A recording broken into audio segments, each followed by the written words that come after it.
Un estado de shock no es algo que se produce únicamente cuando nos pasa algo malo, sino también cuando perdemos nuestra narrativa o nuestra historia, cuando nos desorientamos. Lo que nos mantiene orientados, alerta y a salvo del shock es nuestra historia. Una época de crisis como la que estamos viviendo es ideal para pensar en la historia, en la continuidad, en las raíces. Es un buen momento para situarnos en la historia de la lucha humana. La doctrina del shock.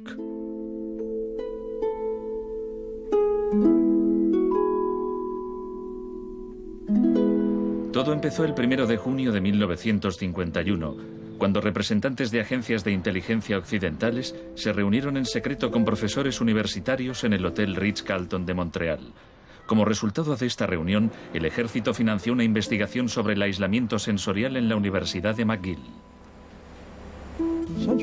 El aislamiento sensorial es una forma de producir una monotonía extrema.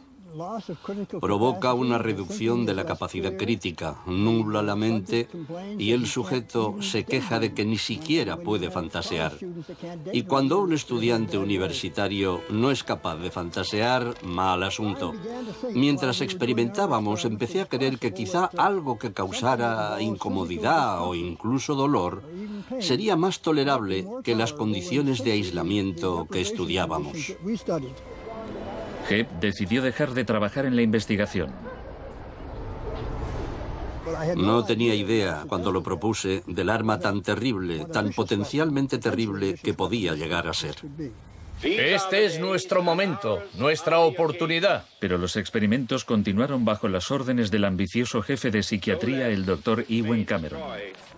Su trabajo iba mucho más allá que el nuestro. Nosotros dejábamos muy claro que el sujeto podía marcharse en el momento en que quisiera, y algunos se iban. Los pacientes de Cameron no tuvieron tanta suerte. El Allen Memorial Institute, donde trabajaba, empezó a parecer una macabra cárcel donde Cameron llevaba a cabo experimentos extraños con sus pacientes de psiquiatría.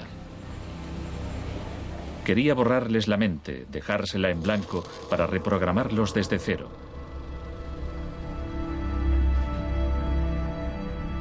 Janine Huart, una joven madre de 4 hijos, padecía una depresión posparto. Me entraban escalofríos cuando me decían: mañana te toca tratamiento de electrochoque. Me estremecía, me daba mucho miedo.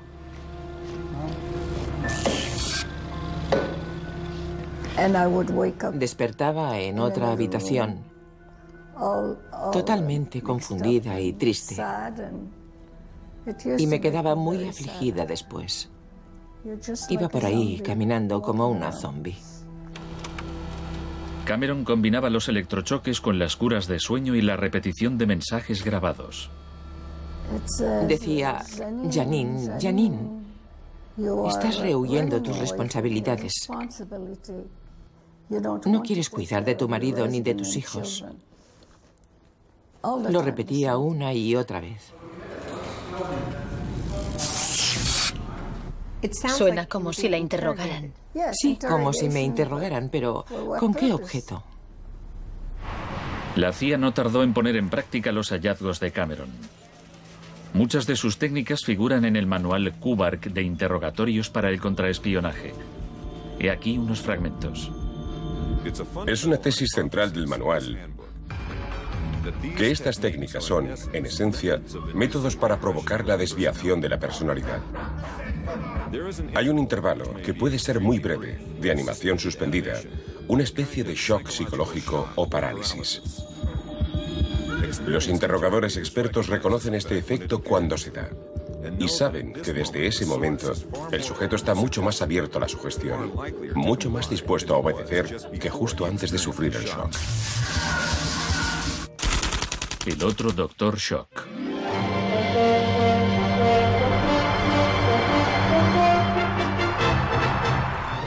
En la misma época en que Ewen Cameron realizaba sus experimentos en Montreal, un partidario de otro tipo de shock trabajaba no muy lejos de allí. Milton Friedman era profesor de economía en la Universidad de Chicago. Creía que la terapia de shock económico impulsaría a las sociedades a aceptar un capitalismo más puro y desregulado. En octubre de 2008, durante la mayor crisis financiera desde 1929, Naomi Klein acudió a la Universidad de Chicago para hablar de Milton Friedman. Cuando Milton Friedman cumplió 90 años, la Casa Blanca de Bush organizó una celebración en su honor y todos pronunciaron discursos, incluido George Bush, pero el mejor fue el de Donald Rumsfeld. Mi cita favorita de ese discurso de Rumsfeld dice así: Milton es la encarnación de una realidad, la de que las ideas tienen consecuencias. La tesis que sostengo es que el caos económico que ahora mismo impera en Wall Street, en la América Media y en Washington, deriva de muchos factores, por supuesto, pero que entre ellos están las ideas de Milton Friedman. El crack de 1929 en Wall Street desencadenó la Gran Depresión de los años 30.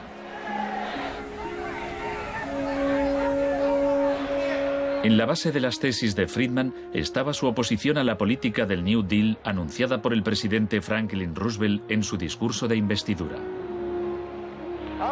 Nuestra prioridad es conseguir que la gente tenga trabajo.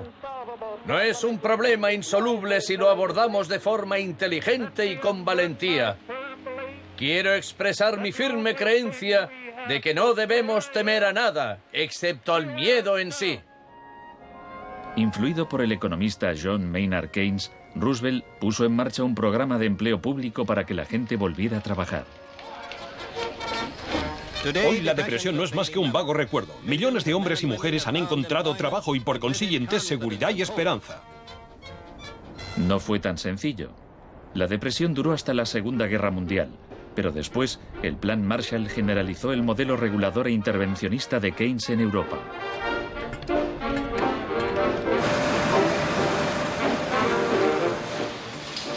Sus principios gozaron de gran aceptación, aunque no por parte del Departamento de Economía de la Universidad de Chicago.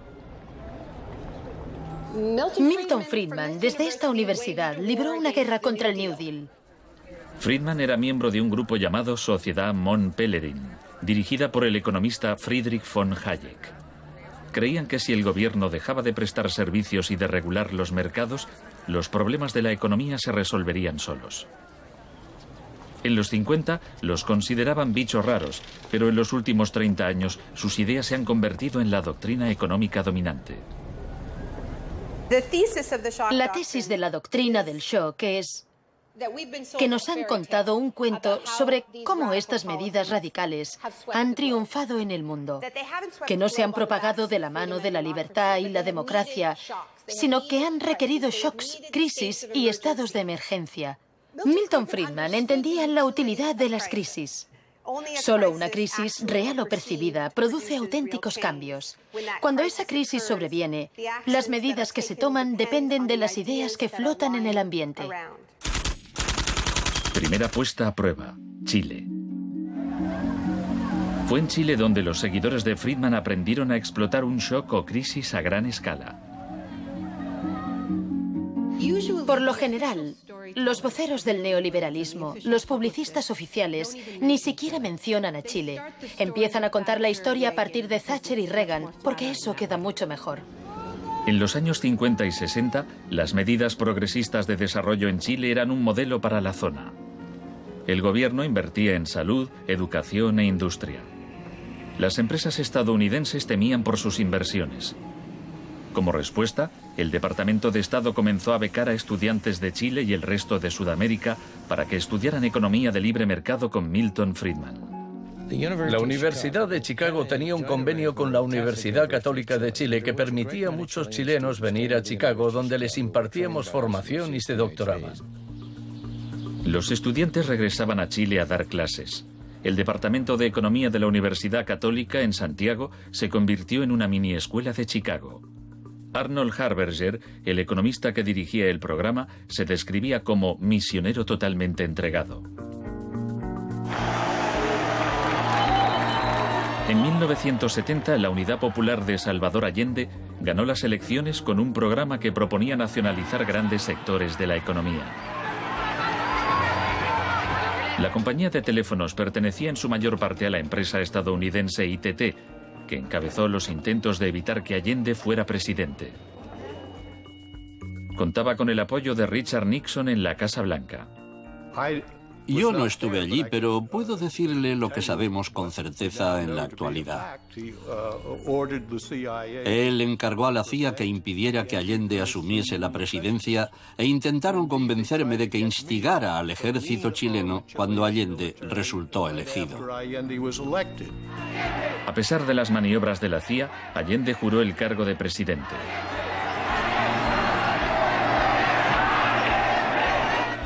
Richard Nixon ordenó al director de la CIA que hiciera gritar a la economía.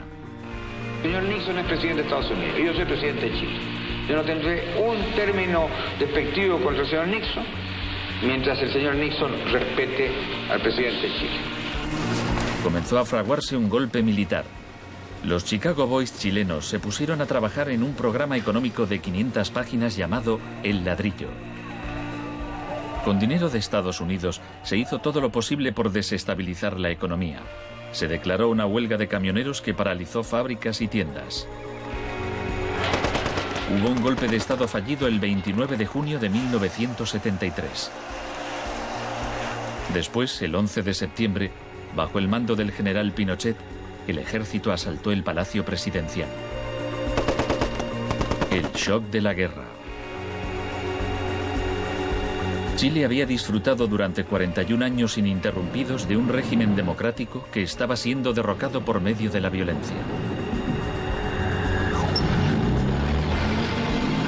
Para Pinochet y sus partidarios el golpe era una guerra, y desde luego estaba concebido para parecerlo. Fue el precursor chileno de la doctrina militar de shock y pavor.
Fuerzas Armadas y de Orden, solo bajo la inspiración patriótica de sacar al país del caos que en forma aguda lo estaba precipitando el gobierno marxista de Salvador Allende. Los Chicago Boys entregaron a Pinochet El Ladrillo, su plan económico.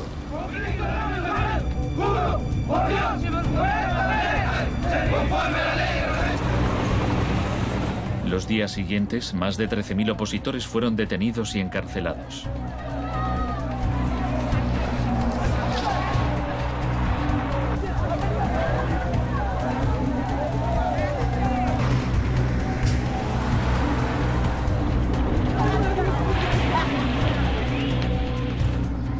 Recluyeron a miles de presos en el Estadio Nacional y a muchos los torturaron. El mundo fijó su mirada en Chile. ¿Cuántas personas? Como 10.000 hay.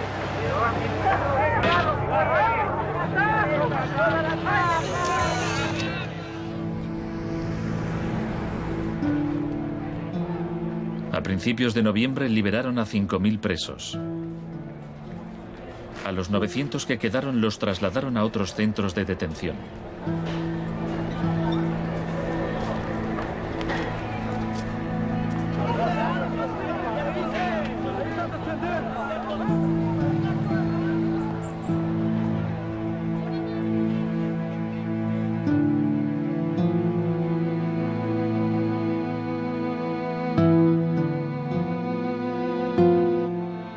Menos de un mes después, la FIFA dejó a Chile jugar una eliminatoria para el Mundial de Fútbol en ese mismo estadio.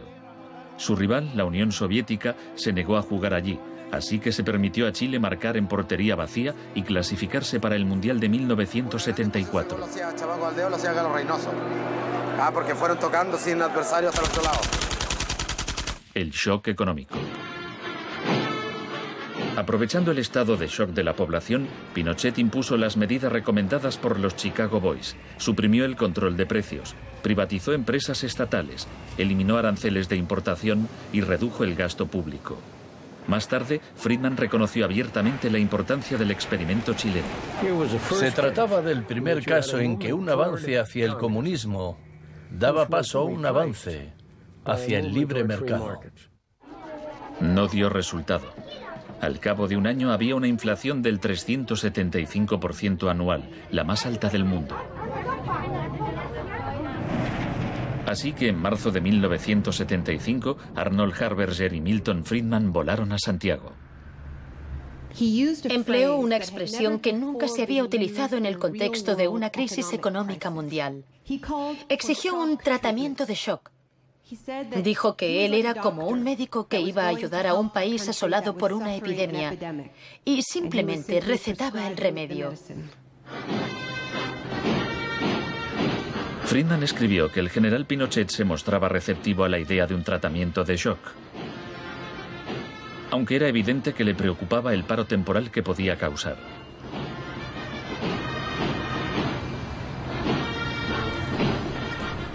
Pronto quedó claro que la política económica de Friedman favorecería a los ricos a costa de los pobres. Se calculaba que una familia que intentara subsistir con el salario mínimo tendría que gastar el 74% de sus ingresos en pan. Viajar en autobús o beber leche se había convertido en un lujo. Pinochet acabó con la distribución gratuita de leche en las escuelas, disposición similar a la polémica medida que había tomado la joven ministra de Educación británica que más tarde sería su amiga. ¿Me siento aquí? Gracias. Muchas gracias.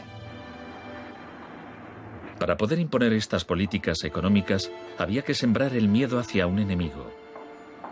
Tampoco creo yo que se haya triunfado totalmente sobre el marxismo. El marxismo es como un fantasma. Cuesta mucho tomarlo.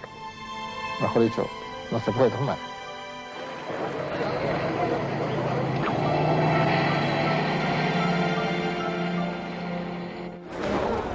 Según Friedman y Harberger, la economía de libre mercado era indisociable de la libertad y la democracia.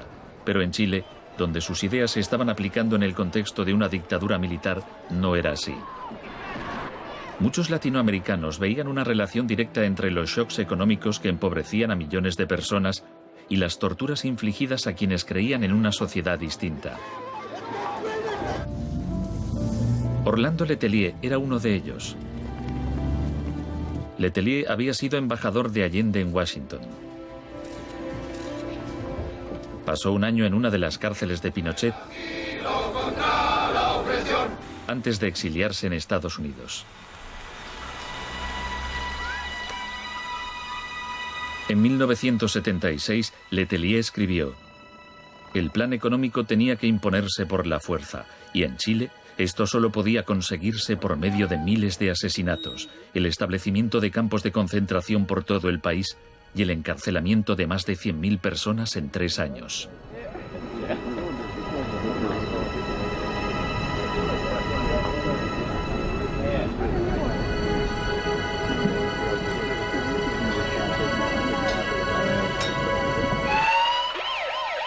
Antes de que pasara un mes, Letelier murió en un atentado con coche bomba.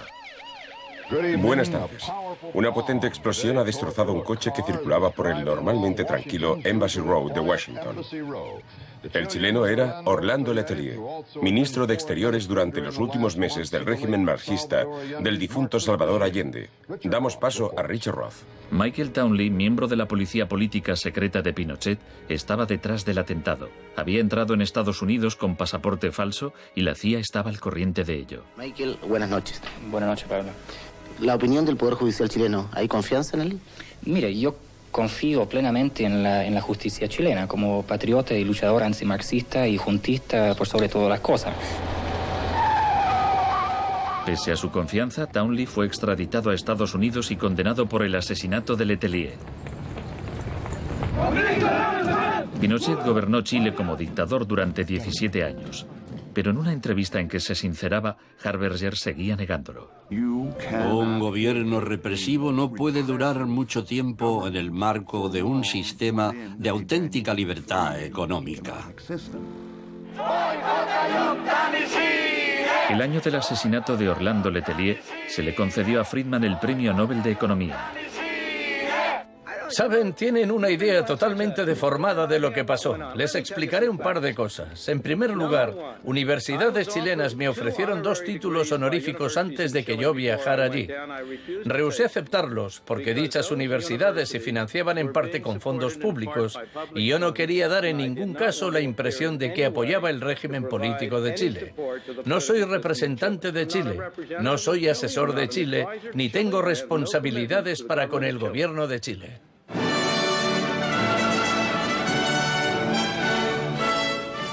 Y ahora le cedo la palabra al profesor Milton Friedman. Friedman, vete a casa. Friedman, vete a casa.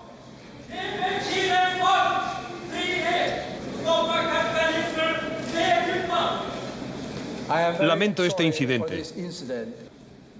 Podría haber sido peor.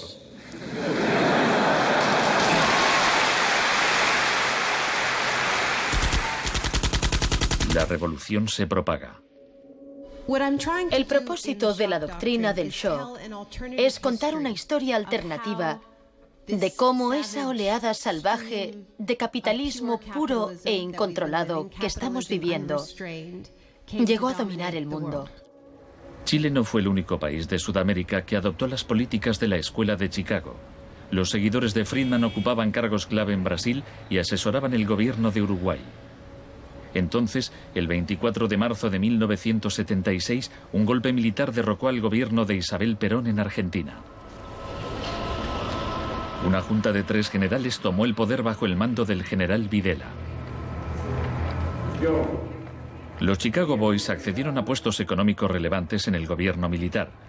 Aprovecharon la oportunidad para introducir importantes reformas económicas y sociales. Un año después del golpe, los sueldos habían perdido el 40% de su valor, se cerraban fábricas y la pobreza se disparó. Como en Chile, hubo que aterrorizar al pueblo para que aceptara estas medidas económicas. Videla aprendió de la experiencia de Pinochet. Adoptó la táctica de hacer desaparecer personas. Para equilibrar el terror público y privado, llevaban a cabo los secuestros en plena luz del día y después siempre podían negarlos. Fue necesario cumplimiento de la misión que la nación le tiene asignada, articular la defensa de la sociedad argentina. Las reglas de esta guerra no convencional, que no buscamos ni provocamos, son distintas. Muchas de las técnicas empleadas por los militares chilenos y argentinos las habían aprendido en la Escuela de las Américas, dirigida por Estados Unidos. Enseñaban técnicas de tortura. Violar a la víctima, desnudarla, herirla con objetos punzantes, romperle extremidades, sacarle los ojos, marcarla a fuego. En Latinoamérica hay regímenes que violan hoy en día los derechos humanos. Practican asesinatos políticos, torturas, deportaciones, encarcelamientos sin juicio, que son técnicas aprendidas en este centro. Quizás sea así. Si me dice que lo que enseñamos aquí se ha llevado a la práctica, no se lo negaré. El uso de la tortura contra un soldado enemigo conocido para obtener algún tipo de ventaja militar me parece justificable y acertado. Ir más allá, utilizar las técnicas de tortura solo para intimidar a la gente, es un grave error, poco ético e inmoral. Pero en Argentina y Chile estas técnicas no solo se emplearon con soldados o terroristas, sino con estudiantes y sindicalistas, con todo aquel que se opusiera a la política de libre mercado del régimen.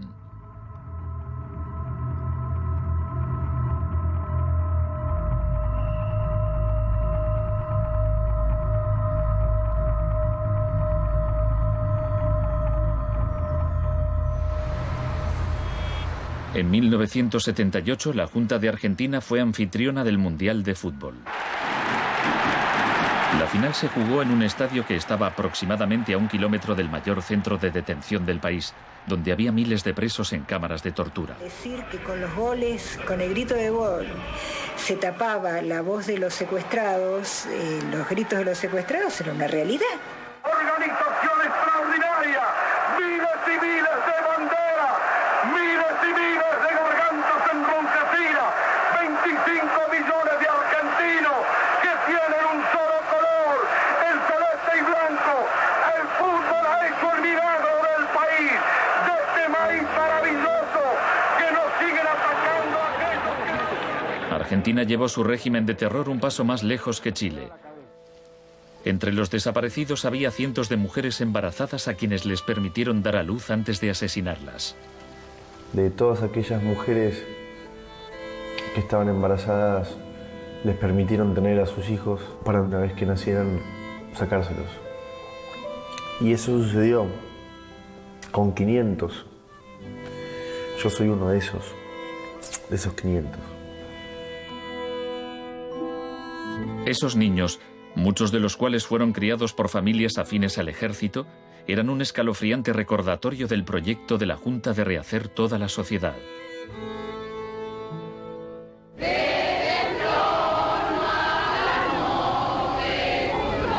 Cuando la Junta aún detentaba el poder, un grupo de madres y abuelas de desaparecidos empezaron a protestar en la Plaza de Mayo.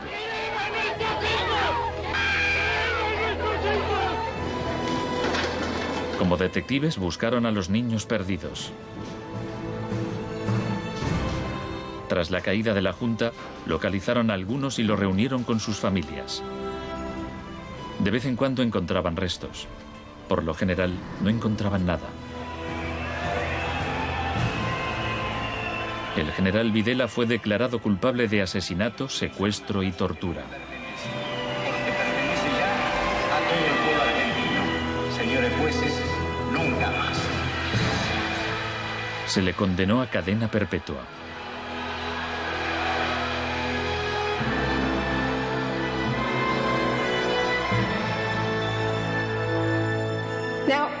Estos primeros experimentos en Latinoamérica plantearon a Friedman y a sus acólitos un serio problema ideológico. Friedman había prometido que sus medidas no solo enriquecerían aún más a la élite, sino que crearían la sociedad más libre posible, que aquella era una guerra contra la tiranía, que el capitalismo y la libertad iban juntos. Sin embargo, vemos que en los 70 los únicos países que ponían en práctica esas ideas eran dictaduras militares. Nixon había dado todo su apoyo a la imposición de ese liberalismo brutal por parte de las dictaduras sudamericanas. En cambio, el caso de la política económica dentro de Estados Unidos, donde Nixon se estaba jugando la reelección, era harina de otro costal. La Escuela de Chicago y el mundo anglosajón. Friedman mantenía una relación cordial con Nixon. Varios de sus colegas y discípulos de la Escuela de Chicago obtuvieron cargos en el gobierno. Entre ellos Donald Rumsfeld. Con la ayuda de Dios. Enhorabuena. Gracias. En 1971, en plena depresión económica, Nixon dejó a un lado las ideas de Friedman e instauró una política de control de precios y salarios. Puso a Rumsfeld al cargo. Es en esencia una cuestión de oferta y demanda. Hace tiempo que me opongo al control de salarios y precios. Creo que implica la injerencia del gobierno en la libertad individual y me parece intolerable. La política keynesiana tuvo éxito y Nixon salió reelegido con una victoria aplastante. Fue un duro golpe para Friedman. Más tarde, en 1979, Margaret Thatcher fue elegida primera ministra en Gran Bretaña. Su gurú intelectual era el viejo mentor de Milton Friedman, Friedrich von Hayek. Poco más de un año después, Ronald Reagan ganó las elecciones presidenciales de Estados Unidos. Ahora, tanto Gran Bretaña como Estados Unidos estaban en manos de friedmanitas declarados. El programa con que Margaret Thatcher llegó al poder se basaba en 4 puntos: recortar el gasto público, bajar los impuestos, reducir el número de empresas estatales o paraestatales, desregular la industria e introducir una política monetaria moderada y estable para combatir la inflación. Durante sus primeros 3 años en el poder, el paro se duplicó en ciertos sectores, lo que provocó oleadas de huelgas. El índice de popularidad de Thatcher cayó hasta el 25%. Estallaron disturbios en las principales ciudades británicas. Hasta los admiradores de Thatcher albergaban ciertas dudas. Los resultados económicos de la administración Thatcher son desiguales.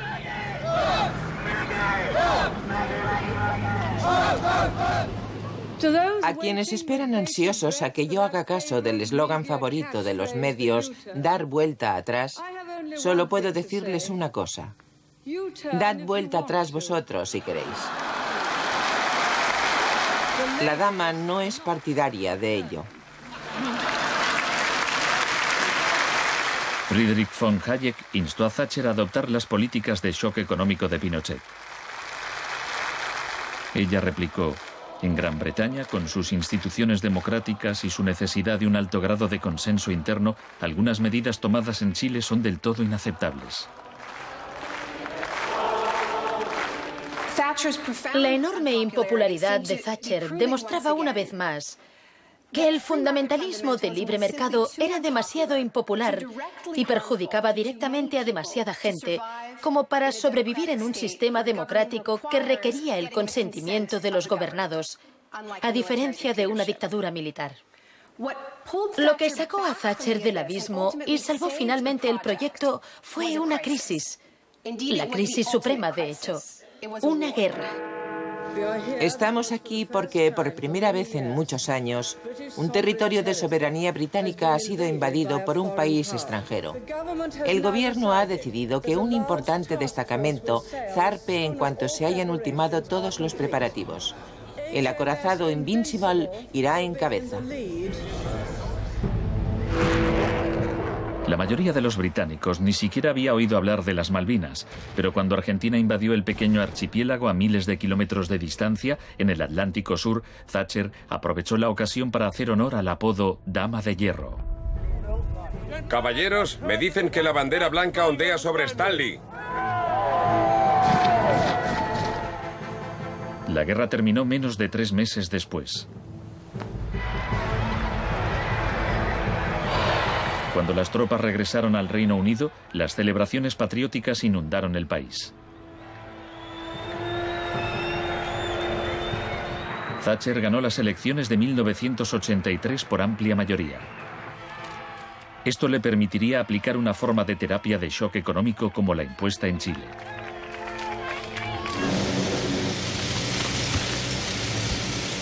La organización de trabajadores más poderosa del país era el Sindicato Nacional de Mineros. Cuando la Junta Nacional del Carbón anunció el cierre de minas, los mineros declararon la huelga. Zonas del centro de Londres están paralizadas por miles de mineros y simpatizantes que se manifiestan por la ciudad en favor de la huelga de mineros, la más larga y feroz jamás vivida en Inglaterra desde 1926, así como la más costosa. La huelga duró casi un año. Thatcher empleó todos los medios a su disposición para acabar con el sindicato.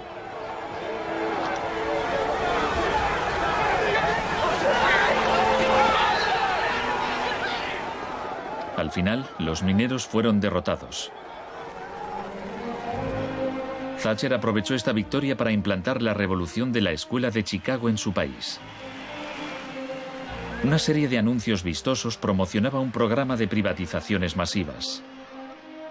Thatcher vendió la industria del acero, el agua, la electricidad, el gas, el teléfono, aerolíneas, el petróleo. Privatizó las viviendas públicas. Salieron a concurso los servicios municipales. En 1986 se desregularon los servicios financieros y la banca. Se le llamó el Big Bang. No hace falta que le recuerde a ninguno de los presentes que el Big Bang es solo el principio. En el Reino Unido, antes de Thatcher, un gerente general ganaba 10 veces más que el empleado medio. En 2007 ganaba más de 100 veces más.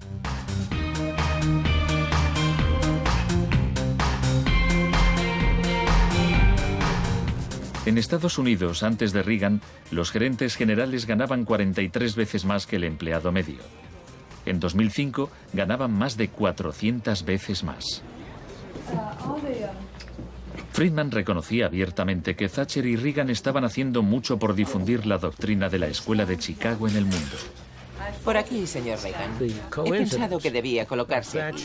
La coincidencia en el tiempo de los mandatos de Thatcher y Reagan fue sumamente importante para la aceptación pública en todo el mundo de un enfoque distinto de la política económica y monetaria. Muchas gracias. Voy a describirles un plan y una esperanza a largo plazo. Que el avance de la libertad y la democracia relegue al marxismo-leninismo al basurero de la historia, tal como ha hecho con otras tiranías que coartan la libertad e impiden que la gente se exprese. Más allá del telón de acero. Todos conocemos el cuento de hadas sobre la caída del comunismo. Occidente, con Reagan y Thatcher al mando, parecía tan próspero a los ojos de la gente del bloque comunista que ésta a su vez empezó a exigir medidas radicales de libre mercado. En realidad no sucedió así.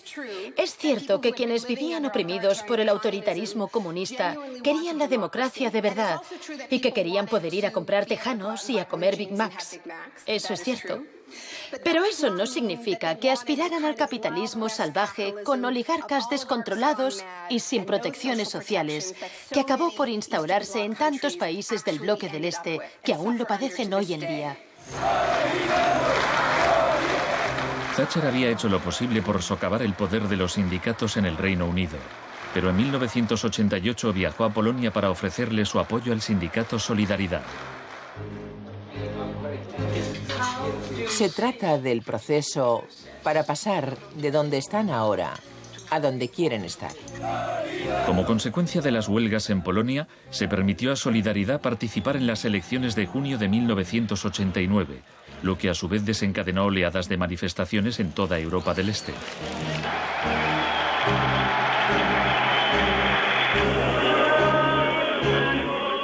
En épocas anteriores, la Unión Soviética había utilizado la fuerza para aplastar los movimientos democráticos. Pero ahora la URSS tenía un líder distinto, Mikhail Gorbachov, impulsor de la Glasnost y la Perestroika. Hablaba de una tercera vía, de una transición gradual hacia una socialdemocracia a la escandinava, algo a medio camino entre el capitalismo de libre mercado y el comunismo. Gorbachov cautivó al público y los políticos de Occidente. Es un líder audaz, decidido y valiente. Ante la mirada de Gorbachov, los viejos regímenes comunistas se desmoronaron uno a uno.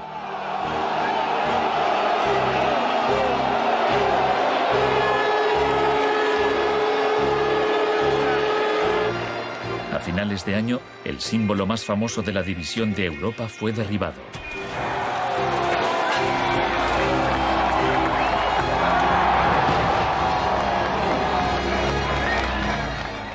Para Friedman y los Chicago Boys, se abrieron las puertas de todo un mundo nuevo.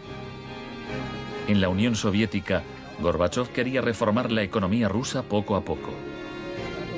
En 1991, Gorbachov asistió como invitado a la cumbre del G7 en Londres.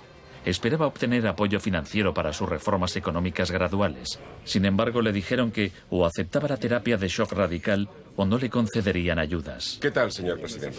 ¿No está demasiado cerca? El mes siguiente se produjo un intento de golpe de Estado contra él. Miembros del sector duro del Partido Comunista pusieron a Gorbachov bajo arresto domiciliario en su casa de veraneo de Crimea. Los tanques rodearon la Casa Blanca, el Parlamento ruso.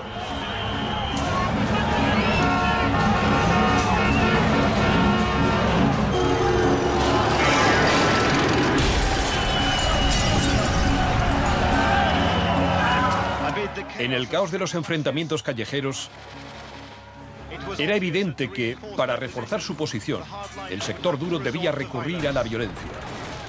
Estos choques entre el pueblo y las fuerzas del orden son algo nunca visto desde los tiempos lejanos de la Revolución Rusa. Hoy, cuando amanecía sobre un mar de escombros, empezaba a quedar claro que el golpe se estaba desmoronando. El edificio del Parlamento ruso estaba a salvo. El ejército no había intervenido. Y en el interior, Yeltsin tenía más poder que nunca.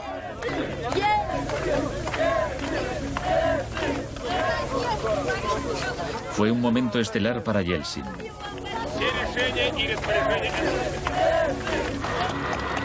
Gorbachov fue puesto en libertad y regresó a Moscú, pero había perdido buena parte del poder. Aplaudo los elevados principios del pueblo ruso y también los del presidente Boris Yeltsin. En diciembre de 1991 se disolvió la Unión Soviética, un shock profundo para el pueblo ruso. Yeltsin se hizo cargo entonces de la política económica de la Federación Rusa. El libre mercado llegó a Rusia y con él el caos. La adopción de las doctrinas de la Escuela de Chicago por parte de Rusia marcó el principio de un nuevo capítulo en la cruzada por el libre mercado. Fue shock en estado puro, sin nada de terapia.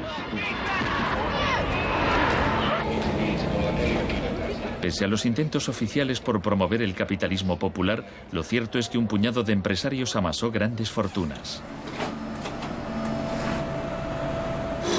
Se vendieron empresas estatales a precio de saldo. La prensa rusa apodó a los asesores de Yeltsin los Chicago Boys.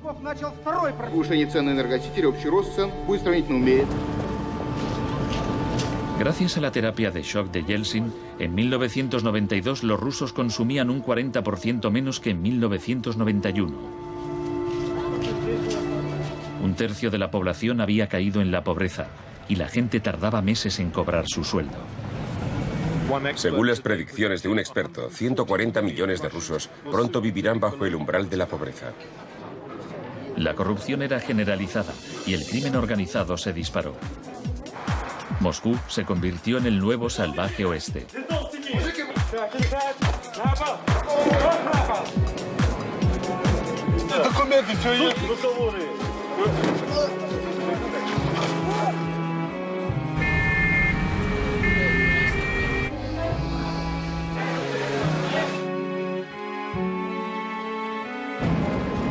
La mayoría de los rusos se oponía a que el radicalismo de los Chicago Boys se implantase en su país. En marzo de 1993, el Parlamento tomó una decisión crucial.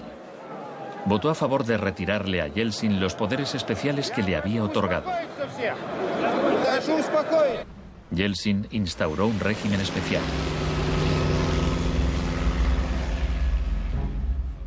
El Tribunal Constitucional lo declaró ilegal.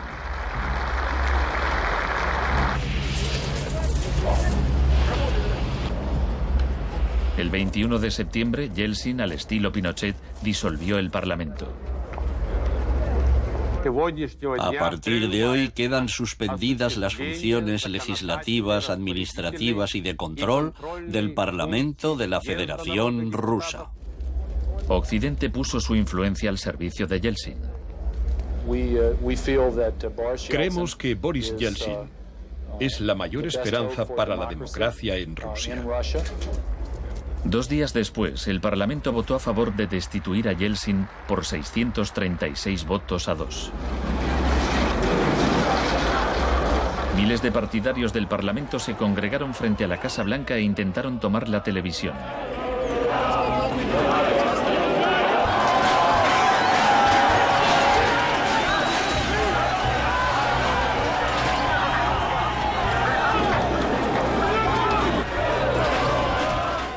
Parecía que los defensores del Parlamento iban ganando. Yeltsin voló de regreso a Moscú de su casa vacacional. Esa noche, 100 manifestantes murieron en los enfrentamientos con las fuerzas de Yeltsin.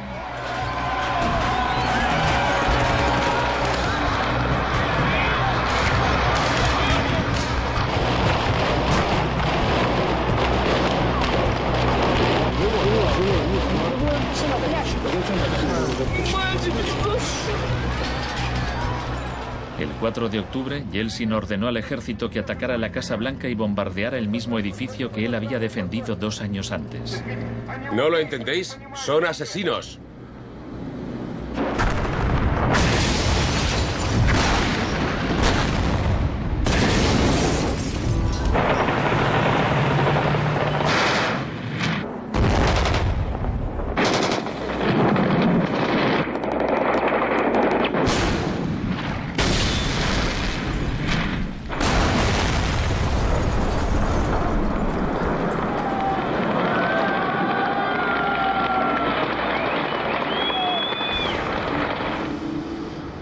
Warren Christopher, el secretario de Estado norteamericano, dijo: Estados Unidos no suele apoyar la suspensión de parlamentos, pero corren tiempos excepcionales.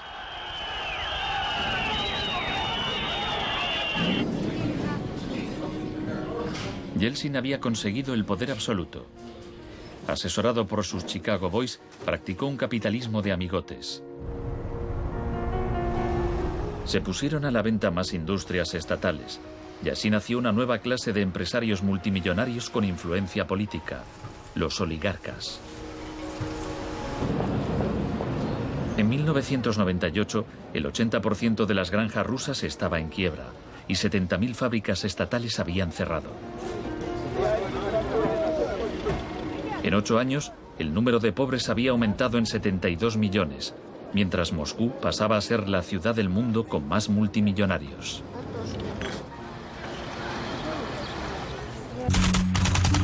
Un nuevo enemigo.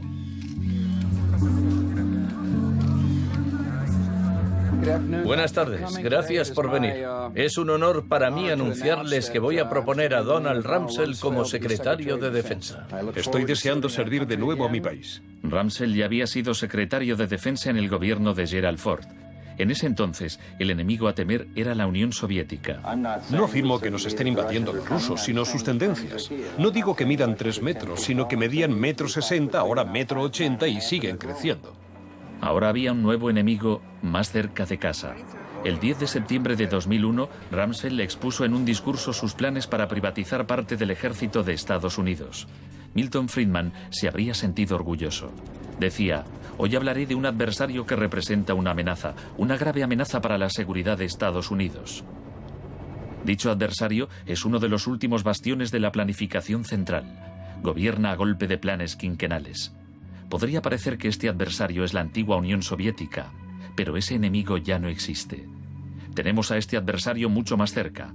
Es la burocracia del Pentágono. Hoy le declaramos la guerra a la burocracia.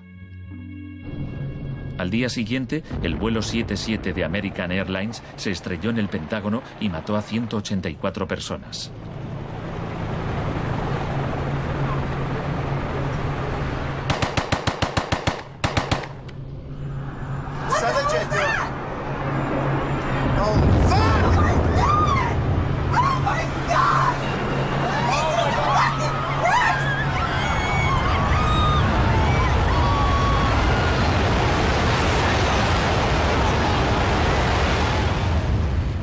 Piensen en la sensación de la gente tras los atentados. ¿Quién es esa gente? ¿De dónde son? ¿Por qué nos odian? Se produjo una rotura de esquemas colectiva. No vivíamos en el mundo en que creíamos vivir. Y nuestros líderes no dejaban de repetir que todo aquello que creíamos entender antes del atentado ya no era vigente. Se acuñó una nueva frase, mentalidad pre-11S. Lo que ocurrió en ese momento fue que surgieron teorías nuevas por arte de magia sobre un choque de civilizaciones. De pronto, ese era el mundo en que vivíamos.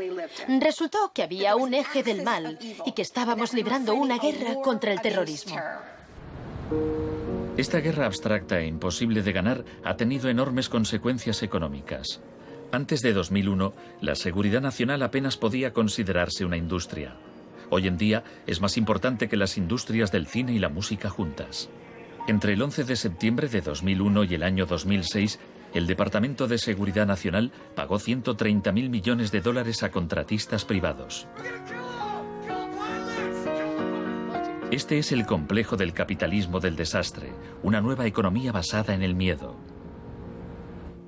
Será una batalla monumental entre el bien y el mal. La guerra contra el terrorismo, primera parte.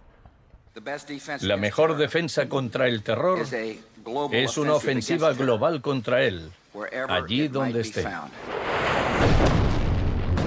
La primera fase de esta guerra fue el bombardeo de Afganistán.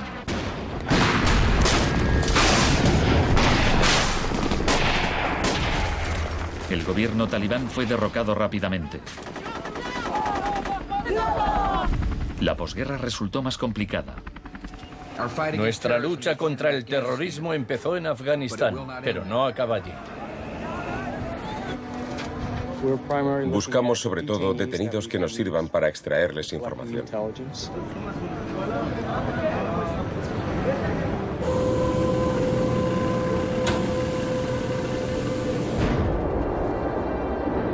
En Guantánamo, las fuerzas estadounidenses pusieron en práctica por primera vez las técnicas del manual Kubark de forma explícita y pública. Oficialmente aprobadas por la Casa Blanca, fueron mostradas abiertamente por televisión en todo el mundo. El aislamiento, tanto físico como psicológico, debe mantenerse desde el instante de la captura. La capacidad de resistir se ve reducida por la desorientación. Los presos deben guardar silencio en todo momento y jamás se les debe permitir hablar entre sí. 3 de los presos, Asif Iqbal, Rual Ahmed y Shafiq Rasul, eran de Tipton, Inglaterra. Pasaron más de 2 años en Guantánamo antes de que los liberasen sin cargos. No te dejaban hablar con nadie, ni hacer nada, ni estar de pie.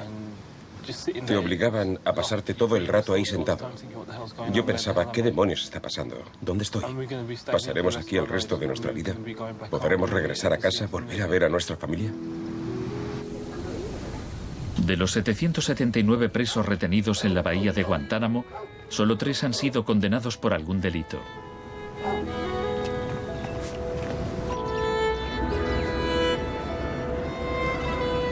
Lo único que sé a ciencia cierta es que son mala gente. Era un mensaje para todo el mundo, un mensaje muy claro. Esto es lo que te pasa si te interpones en nuestro camino. La guerra contra el terrorismo, segunda parte. La guerra contra el terrorismo no se libra contra un solo hombre o contra un solo país. Se alegaron muchas justificaciones para la invasión de Irak.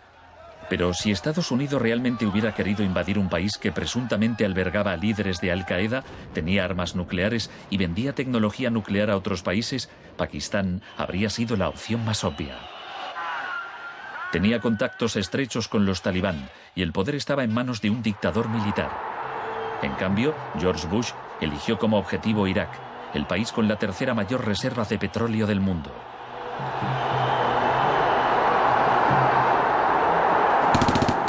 La guerra como tortura de masas. Los planes de guerra del Departamento de Defensa no son como los de la Guerra del Golfo. Están más en la línea de la invasión de Panamá de 1989. Según ha podido saber la CBS, se iniciará en el llamado Día A con A de ataques aéreos, ataques tan devastadores que hará que los soldados de Saddam no puedan ni quieran oponer resistencia. La idea es que el bombardeo sea tan intenso que produzca, en palabras textuales, shock y pavor. Si el Pentágono se ciña a su plan de guerra actual, en un día de marzo, la aviación y la armada lanzarán entre 300 y 400 misiles de crucero contra objetivos en Irak, más que en los 40 días que duró la primera guerra del Golfo. Será un ataque de una magnitud nunca antes vista, nunca antes prevista. Harlan Ullman es uno de los artífices del concepto shock y pavor, que consiste en lanzar un gran número de bombas guiadas de precisión. Esto produce un efecto inmediato, como el de las bombas nucleares de Hiroshima. No es cuestión de días o de semanas, sino de minutos.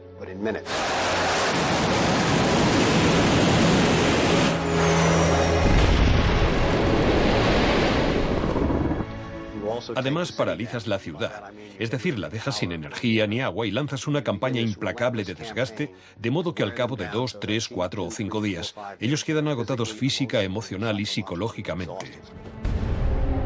Anoche una zona de 1 milla cuadrada del centro de Bagdad parecía el infierno en la tierra. Durante la primera oleada de bombardeos, los ciudadanos de Bagdad sufrieron una versión del aislamiento sensorial descrito en el manual Kubark. En el caos que siguió a la caída de Saddam Hussein, Estados Unidos hizo poco por impedir los saqueos. Algunos cargos del gobierno incluso los consideraban un punto de partida para desmantelar el Estado iraquí. John Agresto, encargado de reorganizar la educación superior, veía el saqueo de escuelas como una oportunidad para empezar de cero. De hecho, antes de las sanciones, Irak tenía el mejor sistema educativo de la región y una tasa de alfabetización del 89%. En cambio, en Nuevo México, estado natal de Agresto, el 46% de los ciudadanos eran analfabetos funcionales. En Irak se aplicaron 3 formas de shock distintas que actuaban a la vez y se complementaban entre sí. Estaba el shock de la guerra, seguido de inmediato por la terapia de shock económico impuesta por Paul Bremer. Y como la resistencia a esa transformación económica, a ese shock económico rápido iba en aumento, se aplicó el shock de la represión y la tortura. 3 clases de shock distintas. El shock económico.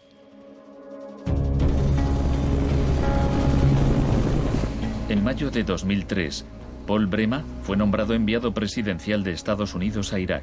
2 semanas después de su llegada, declaró el país listo para los negocios. Creemos que la coalición cuenta con una autoridad lo bastante amplia para decidir el rumbo de la economía iraquí. Bremer sabía poco sobre Irak, pero mucho sobre el capitalismo del desastre. Había fundado la Crisis Consulting Practice en los inicios del boom de la seguridad nacional. Hoy es un día muy importante en Bagdad. Bremer dedicó los primeros 4 meses a aprobar medidas clásicas de la Escuela de Chicago. Rumsfeld aseguraba que Irak tenía unas de las leyes fiscales y de inversión más avanzadas y atractivas del mundo libre. Una de las primeras disposiciones de Bremer fue despedir a 500.000 empleados públicos. Se trataba en parte de un acto de desbaazificación, pero reducir el gobierno era también algo muy friedmanita. Se prometieron fondos para la reconstrucción. Nuestra inversión en el futuro de Afganistán e Irak es el mayor compromiso de estas características desde el Plan Marshall. En realidad, era justo lo contrario. Mientras que el fin del Plan Marshall era impulsar la industria europea, la ayuda a Irak se invirtió en empresas de Estados Unidos. Los pocos iraquíes que consiguieron empleo estaban al final de una serie de subcontratistas. Creative Associates se hizo con contratos por valor de $100 millones para esbozar el programa de estudios e imprimir libros de texto para el sistema educativo. La consultora en gestión y tecnología Bearing Point obtuvo contratos por valor de $240 millones para implantar un sistema de libre mercado en Irak. RTI, con sede en Carolina del Norte, logró contratos por $466 millones para asesorar sobre la instauración de la democracia en Irak. Y a Halliburton se le adjudicaron contratos de coste más incentivos por $20.000 millones. Parsons recibió $186 millones para construir 142 clínicas sanitarias. Solo se terminaron 6. El suministro básico de electricidad y agua apenas mejoró, pese a los miles de millones que se gastaron durante los primeros 4 años. Vamos a triunfar aquí y cuando lo consigamos habremos hecho algo importante, no solo para 25 millones de iraquíes, sino para favorecer los intereses occidentales en la región. Hasta los nuevos billetes iraquíes se imprimían en el extranjero. Les mostraré un ejemplo de estos billetes. Estados Unidos incluso llegó a pagar a empresas privadas para que supervisaran a las empresas privadas que habían logrado contratos.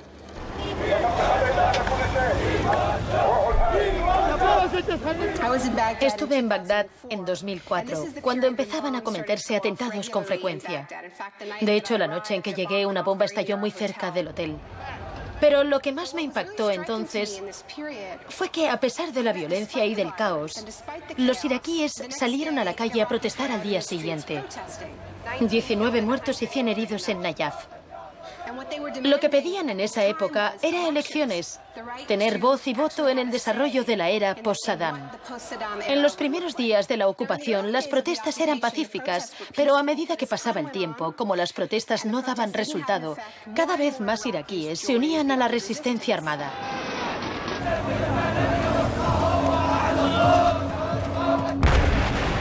La violencia se descontroló.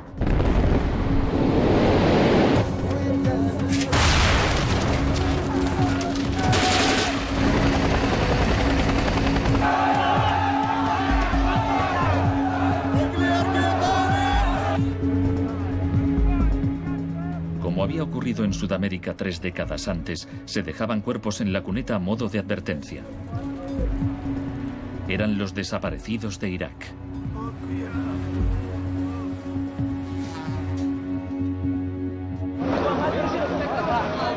Se tomaron medidas extremadamente agresivas para aplastar a la oposición. El shock de la represión.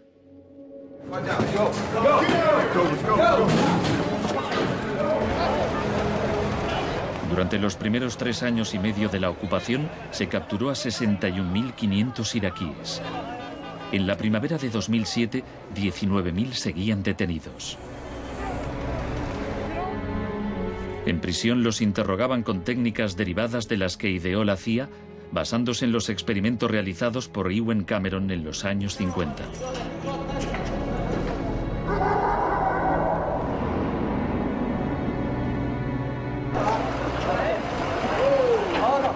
Según la Cruz Roja, altos cargos del ejército estadounidense admitieron que entre el 70 y el 90% de las detenciones en Irak fueron errores.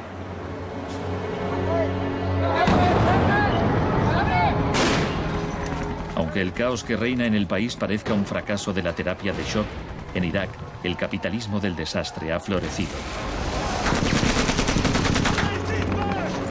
El desastre en sí era una buena oportunidad para hacer negocio.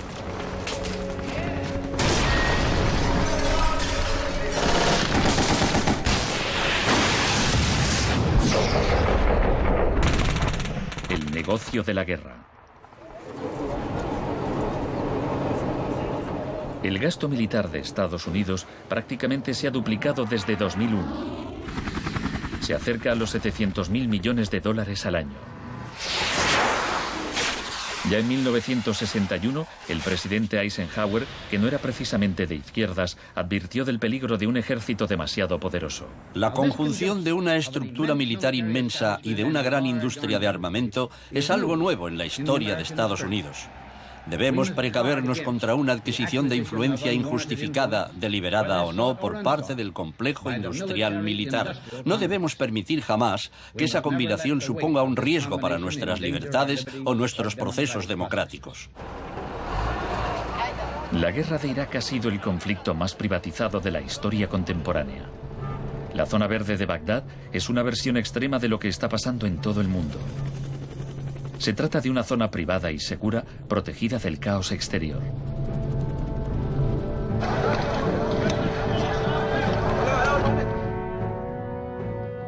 En 1991, durante la Primera Guerra del Golfo, por cada 100 soldados había un contratista militar. En 2003, cuando empezó la guerra de Irak, por cada 100 soldados había 10 contratistas.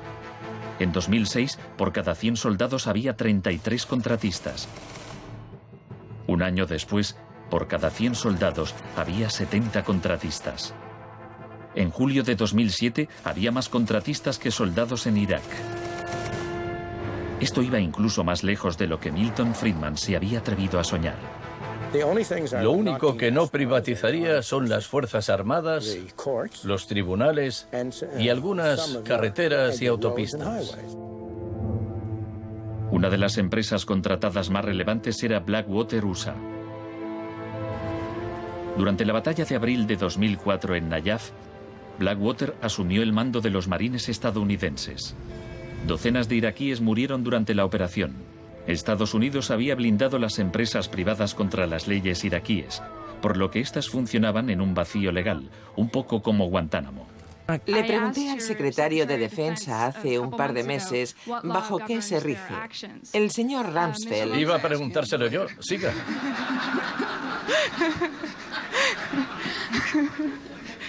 ¡Socorro! Iba... Del mismo modo que la terapia de shock de Cameron dejaba a los pacientes confundidos y deshechos, los múltiples shocks infligidos a Irak redujeron al país a un estado de anarquía y violencia sectaria. En la época en que ejecutaron a Saddam, en 2006, morían 1000 iraquíes por semana.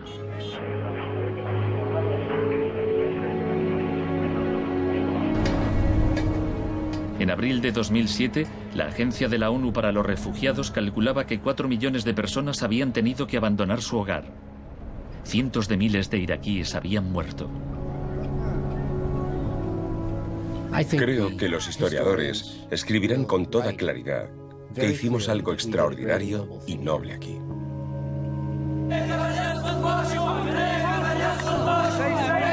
Esta es una manifestación contra el terrorismo americano. Los americanos arrestan y matan a mujeres y niños, insultan a los ancianos y matan a los jóvenes. América es terrorismo, América es terrorismo.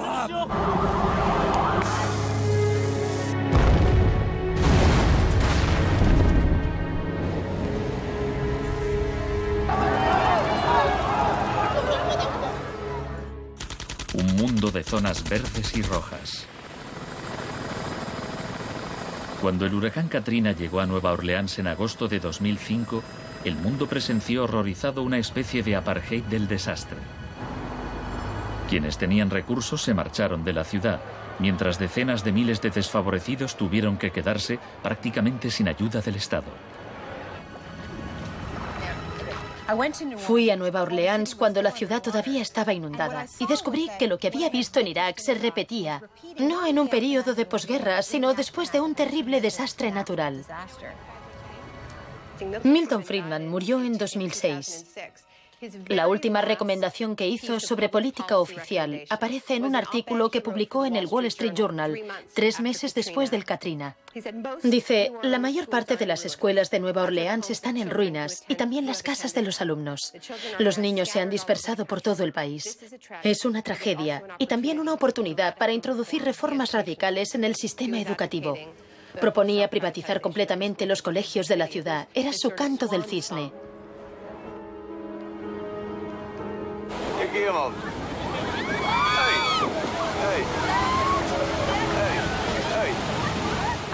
Fui testigo de un proceso similar en Sri Lanka, en los días que siguieron al tsunami de 2004.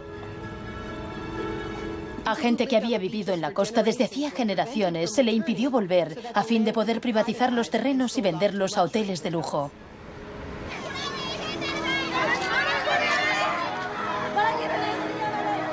Justo a esto me refiero con la expresión doctrina del shock, al saqueo sistemático del sector público después de un desastre, cuando la gente está demasiado ocupada haciendo frente a la emergencia, a sus problemas diarios, para proteger sus intereses.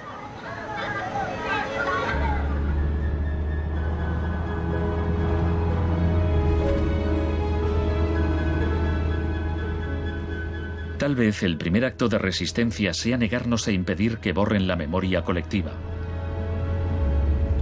En 2008, Naomi Klein visitó Villa Grimaldi con Isabel Morel, viuda de Orlando Letelier. Villa Grimaldi es un monumento a la crueldad del régimen de Pinochet y a su posterior derrota. Villa Grimaldi fue el principal centro de tortura mientras se buscaba implementar la política de shock económico. Esta es la que tú señalas en el libro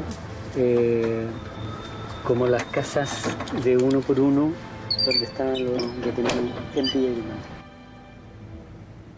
Grimaldi. No le tenía ningún cariño a Pinochet, pero considero que fue nuestro maestro en muchos sentidos.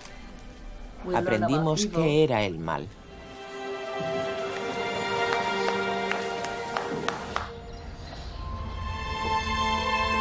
En 1988, Pinochet fue detenido cuando se encontraba en Londres. su vieja aliada, Margaret Thatcher, permaneció a su lado. Sé lo mucho que le debemos.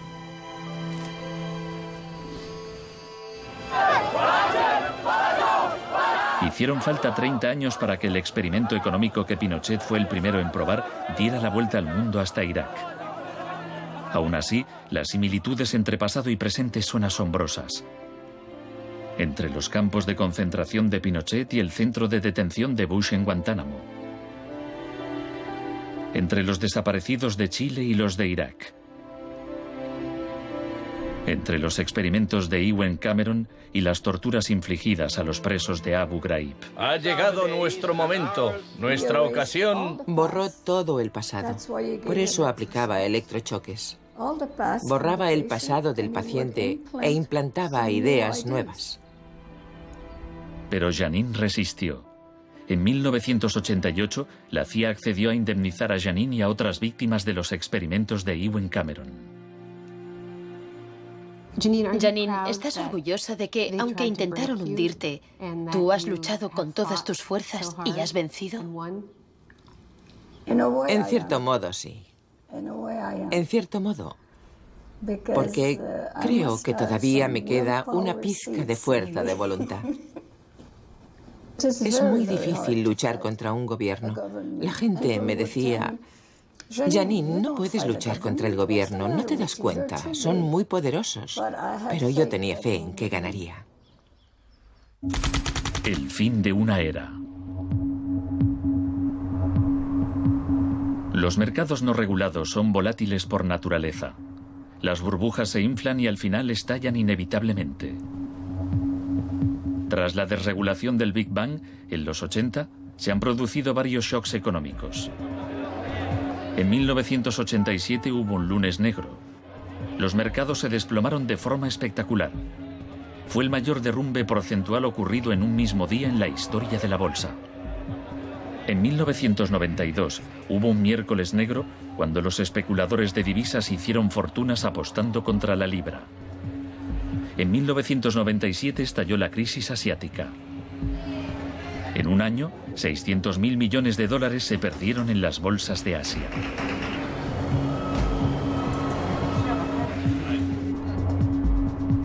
Y finalmente, en septiembre de 2008, los mercados financieros implosionaron. El mercado no está funcionando correctamente. Ha habido una pérdida generalizada de confianza.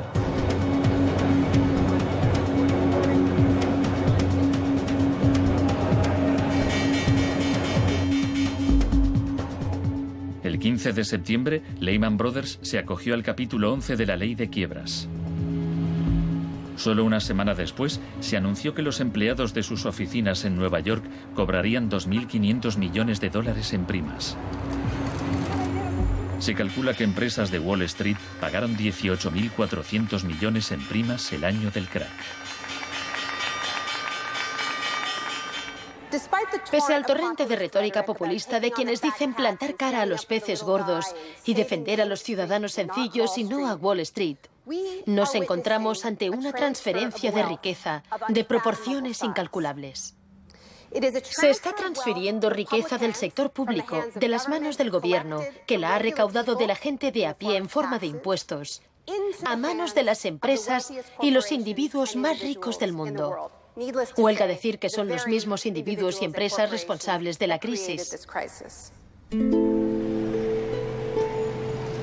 Nos encontramos en medio de un tsunami crediticio imprevisible. He encontrado un fallo cuyo alcance y duración ignoro, pero es algo que me tiene muy inquieto.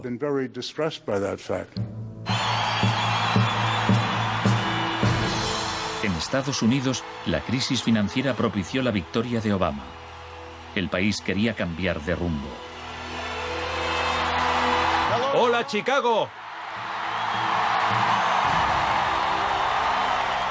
Esta crisis está claramente considerada por casi todo el mundo un resultado directo de esta ideología concreta de la desregularización y la privatización. La magnitud de la crisis abre una puerta a la esperanza. La doctrina del shock, como estrategia, solo funciona si no sabemos que existe. Lo que me parece más esperanzador de la crisis económica actual es que esta táctica se está desgastando, pues el factor sorpresa ha desaparecido. Los tenemos calados y ya no nos engañan. Nos estamos volviendo a prueba de shocks. La última vez que el mundo sufrió una crisis financiera tan grave como esta, la gente abrazó las medidas keynesianas del New Deal. Quiero expresar mi firme creencia de que no debemos temer a nada, excepto el miedo mismo. Más de 1 millón de personas se desplazó a Washington para asistir al discurso de investidura de Obama. Muchos periodistas lo compararon con Franklin Roosevelt. Últimamente se han trazado muchos paralelismos entre Obama y Franklin Delano Roosevelt. Así que hablaré un poco de este último. Les contaré una anécdota estupenda que podría ser inventada sobre cuando lo visitaban representantes de sindicatos u organizaciones progresistas y le proponían medidas nuevas y avanzadas para que las incluyese en el New Deal. Él los escuchaba con atención y al final decía: ahora salid ahí fuera y obligadme a hacerlo. Y ellos así lo hacían. En 1937, año clave para el New Deal, ¿saben cuántas huelgas se declararon en Estados Unidos? 4.740 huelgas que duraban un promedio de 20 días. ¿Saben cuántas huelgas hubo en 2007? 2. 21.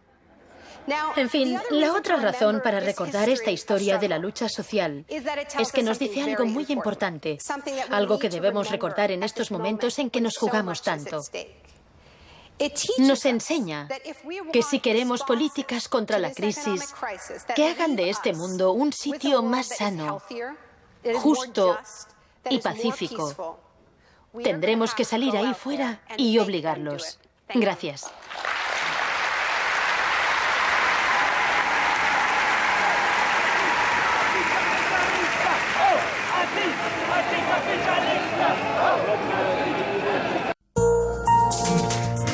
Volvemos en 2 minutos.